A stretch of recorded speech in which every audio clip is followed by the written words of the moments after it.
حضرت عمران جو تھے ایک بڑے پرہیزگار متقی نیک شخص تھے.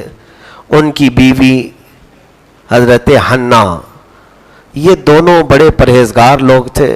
ان کے اولاد نہیں تھی اور ان کے بڑھاپے میں یعنی عمر ان کی کافی ہو چکی تھی. تب حضرت بی بی حنا نے اللہ کی بارگاہ میں ایک منت مانگی کہ اے الہ العالمین، اگر تو مجھے ایک بیٹا دے گا تو میں تیرے مقدس گھر مسجد اقصی، جس کو بیت المقدس ہم کہتے ہیں، انہوں نے کہا کہ میں تیرے مقدس گھر کے لیے میرا بیٹا وقف کر دوں گی. حضرت بی بی حنا انہوں نے منت مانگی. منت مانگنے کا طریقہ بھی یہی طریقہ ہے کہ اللہ رب العزت کی رضا کا کوئی کام آپ ارادہ کریں. منت مانگنے کا، نظر مانگنے کا طریقہ قرآن نے سکھایا ہے. اگر آپ کی کوئی مشکل ہے، نہیں ہو پاتی، تو اللہ کے حضور یوں نظر کر سکتے ہیں آپ کہ الہ العالمین اگر میرا یہ کام مکمل ہو جائے تو میں 100 رکعت تیری خاطر نماز ادا کروں گا، ایک روزہ رکھوں گا رمضان کے علاوہ کی بات ہے، یا پھر ایک ختم قرآن مکمل کروں گا، یا 10 12 15 مسکینوں کو کھانا کھلاؤں گا، یا کچھ لوگوں کو کپڑے پہناؤں گا. یہ تمام کاموں کی نیت کرنا چاہیے نظر میں، منت میں. بہت سارے لوگ صرف دھاگا باندھنے کی منت کر کے آ گئے ہیں کہ اگر بیٹا ہو گیا تو فلاں جگہ دھاگا باندھ دیں گے یا تالا باندھ دیں گے، یعنی بہت ہلکے میں لینا چاہتے ہیں. یعنی اگر کام ہو بھی گیا تو کوئی دشوار نہ ہو دھاگا باندھنے کا. تو نظر کرنا اور منت کرنے کا جو صحیح طریقہ قرآن نے بتایا. بی بی حنا نے منت کیسی کی؟ بڑھاپا آ رہا ہے ان کو، اور پھر یہ کہہ رہی ہیں کہ اگر تو بیٹا دے دیا تو میں وہ تیرے مقدس گھر کے لیے بیٹے کو وقف کر دوں گی. اب سنیے، اللہ تعالیٰ قرآن میں فرماتا ہے اذ قالت امرأة عمران رب انی نذرت لك ما في بطنی محررا فتقبلها منی انك انت السمیع العلیم فلما وضعتها قالت رب انی وضعتها انثى. لیکن اللہ رب العزت نے ان کی منت کو سن لیا اور انہیں حمل دے دیا، بڑھاپے میں حمل قرار پایا. اور پھر جب بچے کی ولادت ہوئی تو لڑکا نہیں لڑکی پیدا ہوئی. جب بچے کی ولادت ہوئی تو لڑکی پیدا ہوئی. منت کیا کیا تھا انہوں نے کہ اگر بیٹا دے گا تو مسجد اقصی کے لیے، بیت المقدس کے لیے میں وقف کر دوں گی. لیکن بیٹی ہو گئی اور بیٹی کا نام مریم رکھا گیا. وہی مریم عذرا، پاکیزہ خاتون. تو جب گود میں بچی آئی تو حضرت حنا نے یہ کہا کہ اے اللہ، تو ہی بہتر جانتا ہے کہ بیٹی بیٹے کی طرح نہیں ہوتی. یہاں قرآن پاک میں وَلَيْسَ الذَّكَرُ كَالْأُنثَىٰ، اس کا معنی مفسرین نے یہ فرمایا ہے کہ لڑکی کے اندر جو اللہ تعالیٰ نے رحمتیں اور برکتیں رکھی ہیں وہ لڑکے کے اندر نہیں. انہوں نے ایکسیپٹ کیا اس چیز کو، یوں نہیں کہ منہ ٹیڑھا کر دیا میں نے مانگا کچھ تھا اور مجھے ملا کچھ اور ہے. نہیں، اسے بخوشی قبول کیا. قبول کرنے کے بعد پھر وہ لے کر کے مسجد اقصی میں آئی، بیت المقدس میں. اس بڑھاپے میں ایک بچی ہوئی ہے، لیکن وہ لوگ منتوں کو پورا کرنے والے لوگ تھے.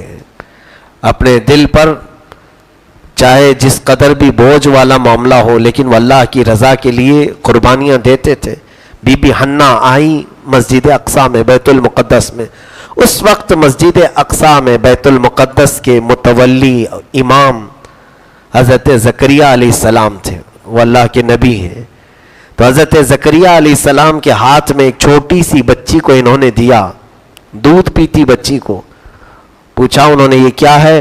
کہا میں نے منت مانگی تھی جب یہ حمل سے بھی نہیں تھی کہ اللہ اگر تو مجھے کوئی بچہ دے گا تو میں تیرے گھر کے لیے اسے وقف کر دوں گی، بیت المقدس کے لیے وقف کر دوں گی.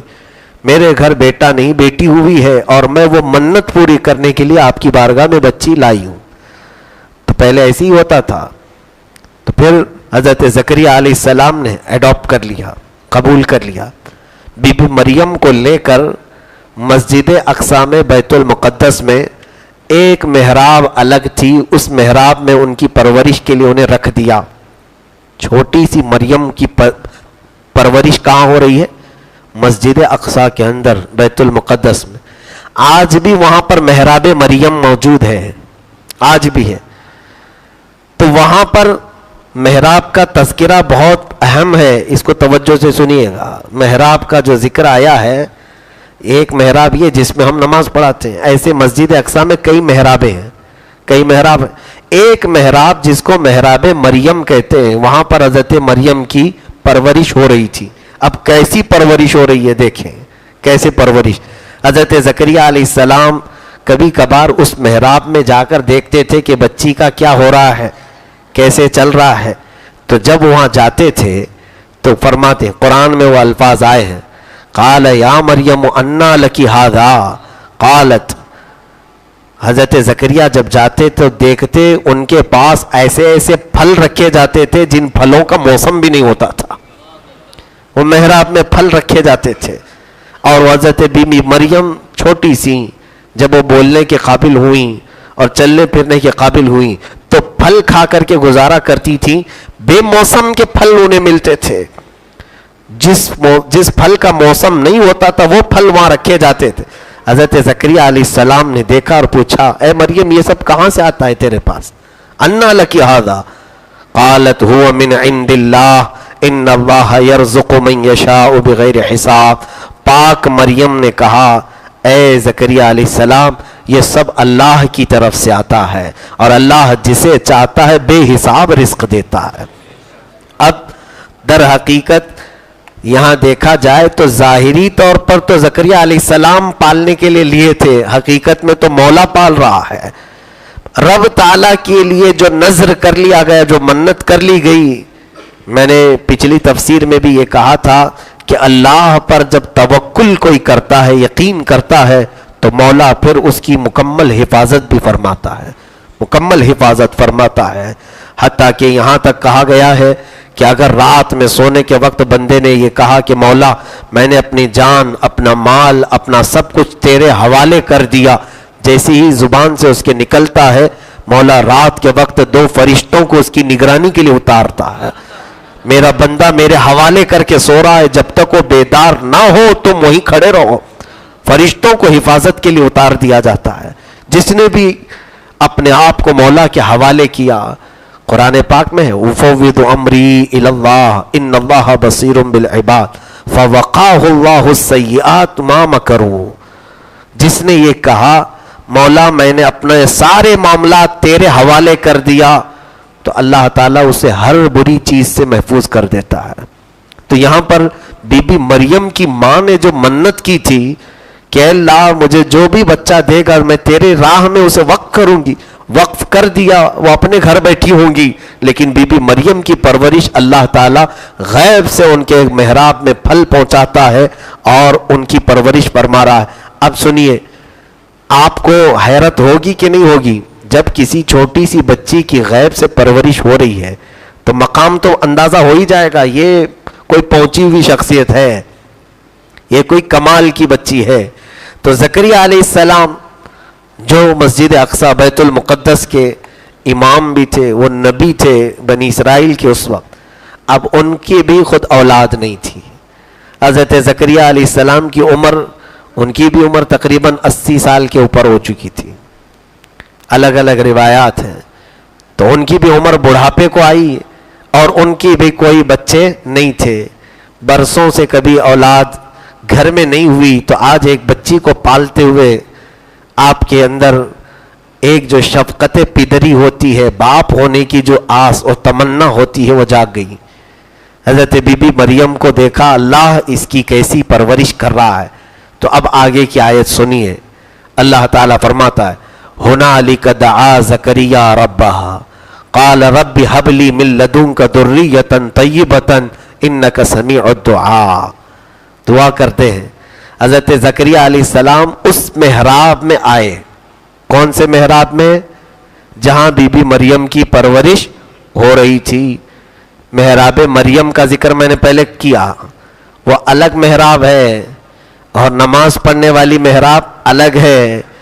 اب قرآن کہتا ہنالک دعا زکریا ربہ، اس محراب کے پاس جا کر زکریا علیہ السلام نے اپنے رب کو پکارا کیا کر کے؟ رب حبلی من لدنک ذریۃ طیبہ، اے اللہ تو اپنی جانب سے مجھے بھی ایک نیک نسل عطا کر دے، اچھی پاکیزہ اولاد مجھے عطا کر دے. انک انت سمیع الدعاء، بے شک تو ہر پکار کو، ہر دعا کو سننے والا مولا ہے. یہ دعا کر رہے تھے کہاں کھڑے ہو کر؟ محراب میں کھڑے ہو کر. جواب آتا ہے رب تبارک و تعالی کی طرف سے، فنادتہ الملائکۃ وہو قائم یصلی فی المحراب، فرشتوں نے پکار کر کے کہا جب وہ ابھی محراب میں ہی کھڑے تھے، ان اللہ یبشرک بیحییٰ، اے زکریا بشارت ہو آپ کو، اللہ نے آپ کو یحییٰ کی شکل میں بیٹا دینے والا ہے. حضرت زکریا علیہ السلام کی بھی دعا قبول ہوئی اور چند مہینوں کے بعد ان کے گھر میں بھی بیٹے کی ولادت ہوئی. بیٹی کی جگہ پر کھڑے ہو کر کے دعا کیا، بیٹا ملا، اور وہ بھی معمولی بیٹا نہیں، اللہ نے نبی بنا کر دیا.